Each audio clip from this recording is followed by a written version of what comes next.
我直接说结论：50岁了还在讨好别人，你这辈子已经是被定型了。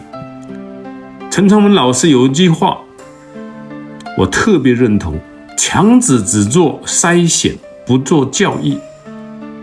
你回头看看你讨好的那些人，没有一个真的在关键的时候能够拉你一把，没有。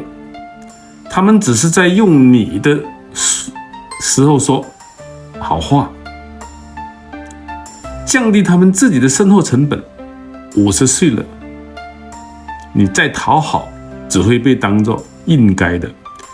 记住一句狠话，你不欠任何人的情绪价值，谁让你不舒服，谁就不值得你的继续浪费人生。把他拉黑。